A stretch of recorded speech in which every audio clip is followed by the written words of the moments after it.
नमस्कार साथियों, आज हम पढ़ेंगे अंतर और अंतर में अंतर। तो आइए देखते हैं। आप देख रहे हैं इन दो शब्दों को।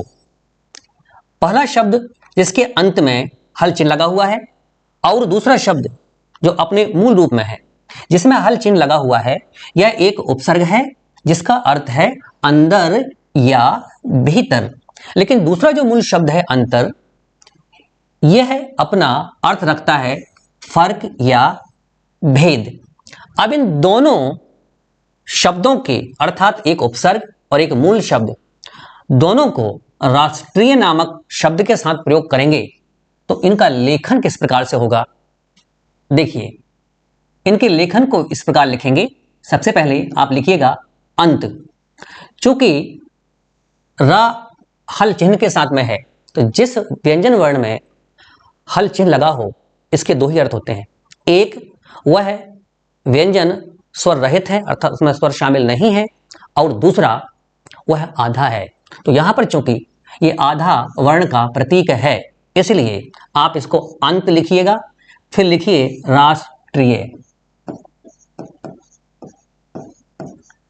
अब चूंकि यह रा अपने आधे रूप में होगा तो रा का आधा रूप अलग अलग प्रकार से बनता है।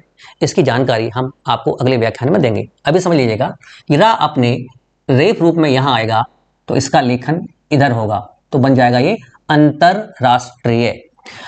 अब देखते हैं जो मूल शब्द है। अब इस मूल शब्द के साथ में भी आप राष्ट्रीय शब्द का प्रयोग करेंगे। क्योंकि ये मूल शब्द है तो इसका लेखन इस तरह से होगा।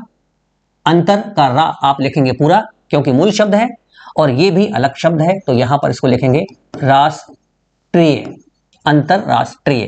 तो दोनों का लेखन अलग अलग है लेकिन दोनों का प्रयोग एक सा नहीं है।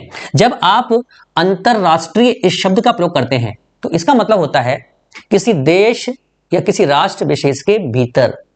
लेकिन जब आप जिसमें रा पूरा लिखा हुआ है इसका प्रयोग करते हैं तो इसका अर्थ होता है कि दो या दो से अधिक राष्ट्रों के बीच कोई चीज हो रही है, कोई बात हो रही है। ठीक। अब जैसे आप प्रयोग करते हैं अंतरराष्ट्रीय सम्मेलन, तो अंतरराष्ट्रीय सम्मेलन यदि आप इस शब्द का प्रयोग करते हैं तो इसका अर्थ होगा कि हमारे ही राष्ट्र के भीतर होने वाला सम्मेलन। यदि आप जिसमें रा अपने पूर्ण रूप में लिखा हुआ है इस शब्द का प्रयोग करते हैं तो इसका अर्थ हुआ कि अंतरराष्ट्रीय सम्मेलन जो दो या दो से अधिक राष्ट्रों के बीच में हो रहा है। उसी प्रकार से इन दो शब्दों को भी समझिएगा।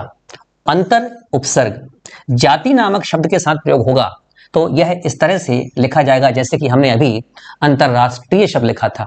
वैसे ही जो मूल शब्द अंतर जाति शब्द के साथ लिखा जाएगा तो रा अपने पूर्ण रूप में आएगा। तो इसका अर्थ क्या हुआ, जब आप अपनी ही जाति के भीतर कोई बात करते हैं विवाह आदि की, तब आप इस शब्द का प्रयोग करेंगे।